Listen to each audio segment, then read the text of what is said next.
And this week we are talking about Little Red Riding Hood. Well, I wore my red suit. I forgot to bring my red hood. And my red shoes just didn't match, so they didn't come on. So briefly I will tell you the story of Little Red Riding Hood to try to pique your memory in case you haven't heard it for a while. There was this little girl who was sweet and she was pretty. Fairy tales are always like this, aren't they? And she had a doting grandmother who lived on the other side of the wood. And it was her doting grandmother who made her little red cake with a little red hood that gave Little Red Riding Hood her name. Well, one day while Grandma wasn't feeling so hot, feeling a little sickly, a little weak, Little Red Riding Hood's mother said, "I have baked some cakes and some butter and put them in a basket. Little Red Riding Hood, I want you to promise to go straight away through the woods, stay on the path, and go quickly and take these to your grandmother." At which Little Red Riding Hood said, "Oh, I promise." And so she set off into the woods along the path. And she was singing as she went along, and she was just enjoying a beautiful morning as she skipped through the woods. And this little wily wolf, actually it wasn't a little wily wolf, it was the big bad wolf, comes along and says, "Oh, hi." And being the young, naive lady she was, she had no idea what wolves were all about. And so this wolf looks at her and thinks, "Oh, she'll be a tasty morsel." And so he says to her very gently, "Well, where are you going on such a fine morning?" And she says, "Well, I'm going to Grandma's house to bring her these cakes. And my mother says I should go quickly and I should not stray." And so the wolf's gone, Little Red Riding Hood and grandmother. I can have a full meal here. And so, in disguise as the sweet little thing that he hopes that Little Red Riding Hood will think of him, he says, "You know, it's such a nice day and it's so beautiful, and listen to the birds, and well, look at the flowers over there. Aren't those beautiful flowers?" And Little Red Riding Hood says, "Oh, they are. Well, maybe Grandma would like those too. Maybe I should just go pick one, or two, or three, or four."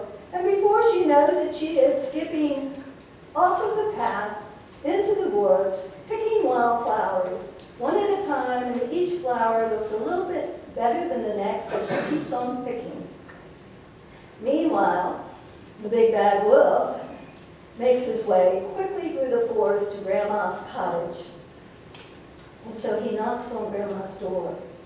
And as he knocks, Grandma says, "Who is it?" And he disguises his voice again.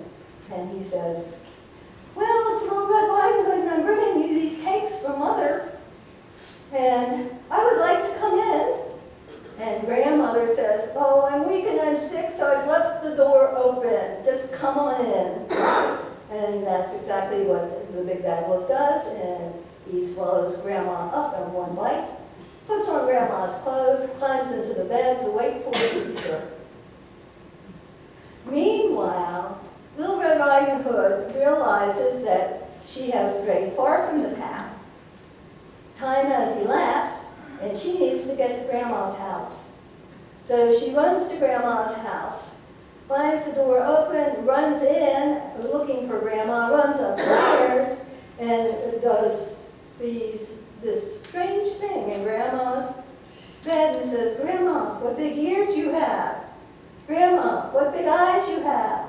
Grandma, what big teeth you have." Just in time to be taken into the mouth of the wolf. Well, that's not the end of the story because it's a fairy tale. We know that fairy tales don't end that way. And so there is a hunter out hunting, and as he goes past the cottage, he sees the door wide open, and he says to himself, "Interesting. Maybe I better go check up on Grandma." So as he enters and he goes upstairs, he sees the big bad wolf in Grandma's clothing. fast asleep, sound asleep from having such a wonderful meal. And he's thinking to himself, aha, I finally caught you, you big bad wolf, as he raises his gun to shoot the big bad wolf. But then there's that moment of intuition, when the hunter says, where's Grandma? Grandma's probably in Wolf's tummy. Maybe I shouldn't shoot. And so he pulls out his knife and he opens the tummy, and out comes Little Red Riding Hood, and out comes Grandma.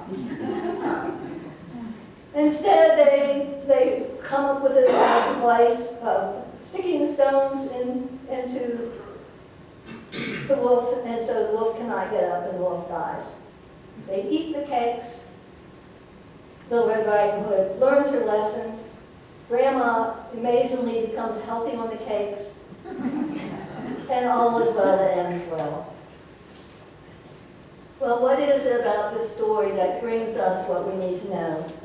The first point that I want to make is that Mother said, go quickly, do not stray off the path. Do the good deed first. You see, what happens is when we think about what we need to do, and we're told what to do, and we're told to do it quickly, and we promise to do it, life happens in the way of this big bad wolf in disguise that says, oh, go look at those pretty flowers. And the flowers of life, those material possessions that we want, this, that, or the other, and the next thing and the next thing. Maybe I'll just buy a little boombox this time. Oh, well, I know that I need to be putting this money someplace else. Maybe I'll just buy myself a small tablet instead of a big tablet. Well, I know I should be putting this money someplace else. Well, maybe I should just, and before we know it, we're off picking the flowers of materiality. And we're forgetting that the gifts that we have gotten have been given to us to be used with others, So the point here is, do not be led astray by the wolves for what they want. Because this is consumerism. We are being led astray by the wolves for what they want. By the greedy wolves who want more by getting it from us. Is that what we really have our prosperity about? Now, I'm not against consumerism. I have a tablet. I just bought a new computer. But I also use my money first. Bring all your tithes into the storehouse. And then what is left over is what I find my bargains for. So, notice at each point, Wily Wolf disguises himself in some way. You see, that's what life does to us. That's what the world does to us. It disguises itself to us in some way. When we succeed, when we get that job that we want, when we get the accolades that we want, when we get the family we want, when we get the salary that we want, are we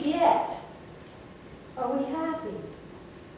No, because it's all in the outer. If we don't have it in the inner first, if we haven't done our inner work, we'll never be happy. Those are disguises. That's not where our happiness is. So stay alert to what's truly on your mind, what truly makes you happy. So another point I want to make is from Grandma's point of view. We think of grandmas and grandpas as, particularly when they show up in stories, as wisdom, as our wisdom keepers. They're normally the ones that bring the wisdom to us. Well, this grandma was weak and sick. And she felt so weak and sick, she left her door open. She didn't lock her door. She just left it open. And then, can you imagine? She didn't know her granddaughter's voice. Well, there's a lot of grandma scams out there right now of people who will call and tell you they're your granddaughter and your grandson. You say, how could they not know their own grandchildren's voice? When was the last time you talked to your grandchild, perhaps? When was the last time? There are many reasons that we fall fame to scams, whether they are that kind of scam or whether they're the simple scam of consumerism. It is because we do not follow our gut intuition and we don't lock our doors. And by locking our doors I mean that we don't guard what's important to us. Now this grandma was weak and sickly. And what happens to all of us when we get to that point where we don't feel healthy? Whether it's because we're aging or whether it's because something in our body is telling us it's not working quite right. We have a tendency to follow that thought and stay in that thought instead of the thought of the truth of who we are and the health that is in ourselves, because it is God's health. I'm not saying that our bodies don't get weak. What I'm saying is that we sometimes make excuses. I gotta tell you, in the last couple of weeks, I've gotten back to some much healthier exercise than I've done in a long time. And when the sweat started pouring out of my body the first time, I finally felt alive again. I felt 20 again. Now, I'm a long way from 20. But I felt 20 because I felt alive, because I was giving my body what it needed. I was listening, I was guarding my door. I was guarding my door. So when all else fails, be grateful for God's angels. And in this case, the angel was the hunter. It was the hunter who had the intuition to not shoot that wolf. You see, so often where we go, it's that point of resistance. We want to shoot the wolf. We want to get rid of the wolf. We're angry at the wolf. Instead of listening to what we're really being called to do, which is to come up higher. To love the wolf for being a wolf, and to guard ourselves from what a wolf can do for us, or to us. So as you know, I always look for what else might be coming in a story to me that fits along with this idea. And the story that came to me was the story from the book of Jonah. So, whether you're swallowed up by a big wolf or a big fish, you're swallowed up, right? You're swallowed up. So, I want to read you Jonah's prayer. The story of Jonah is kind of very similar. God said to Jonah, I want you to go do something. I want you to go tell the people in Nineveh that they need to repent, or else they aren't going to make it. And Jonah tried to run away from God. Now let me tell you that Jonah is a prophet, and a prophet is one who knows deep within themselves. Webster defines it as one who utters divinely inspired revelation, foretells future events.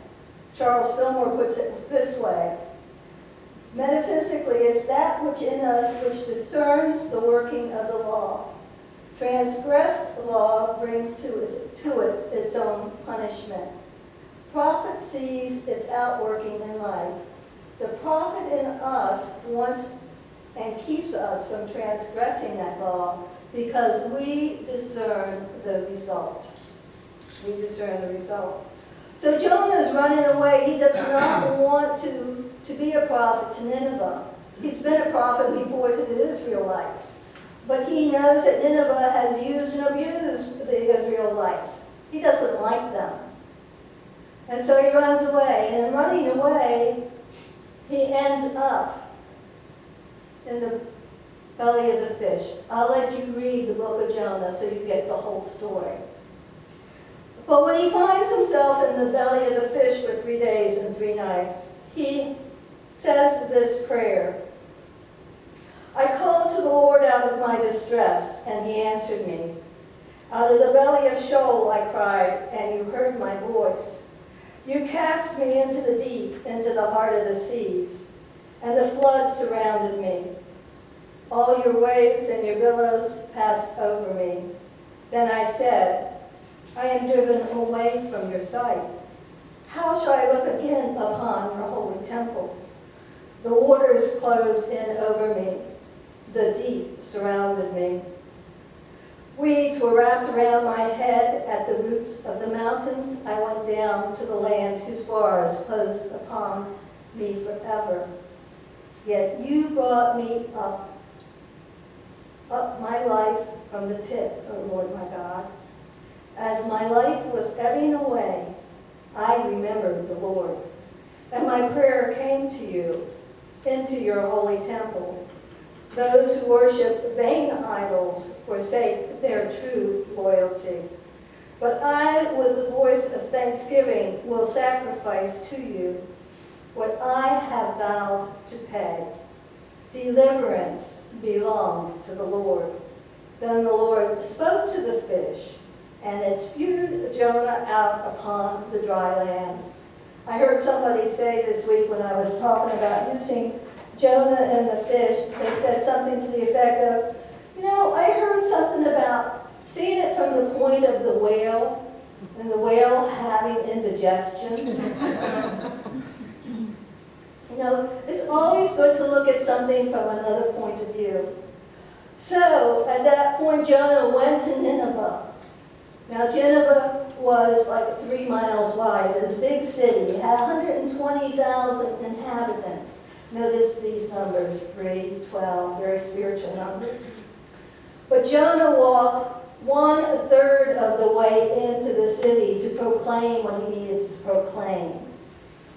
1/3. He wouldn't even go halfway. He really didn't like this assignment. How often do we hear assignments from God and we really don't like the assignment? We can end up in the belly of the fish until we decide it is our assignment to do. And so Jonah walked in 1/3 of the way, and he delivered his message. And guess what? The people in Nineveh understood. They put on sackcloth. They fasted. They got into prayer life. They got repentive. And God let them go. And they didn't even do it for that reason. They said, we will do it in hopes that God will change God's mind. Well, we know God doesn't change God's mind. It was that love, that grace, that power of grace. But here's the point I want to make. Jonah was angry that the Ninevites did what they were told to do. Jonah was still in that place of judgment, and he went and he sulked until God spoke to him.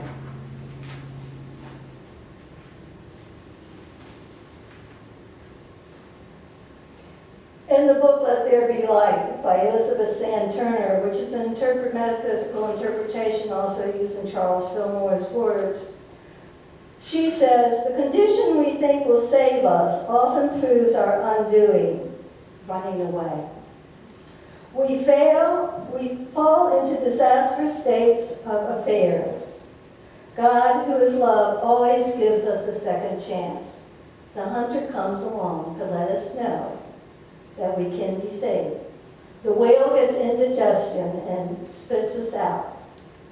The good deed without the good motive behind it adds no jewel to our crown. When the Jonah state rules in us, we may do our job capably, but as love and mercy are absent from our hearts, we are disappointed in the outcome of our work. So if you're one who has a strong sense of justice from human thought, you are likely to fall into Jonah's dilemma. We do it right now. We do it when we give. When we give, not out of that place of lovingly giving, when we listen to the news and we discuss about affairs and events that are not healthy, that need healing, that call for love, and we judge and we condemn perpetrators, and we judge and condemn people who are in anger and fear. And when we see things happen that bring up something better, if we are not there in praise and thanksgiving, we are in a Jonah state of mind.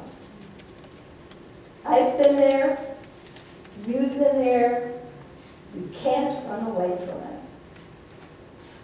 So, as I conclude this talk,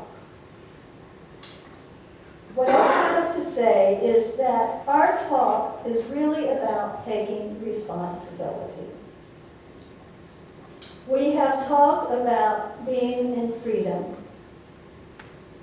Jack and the Beanstalk.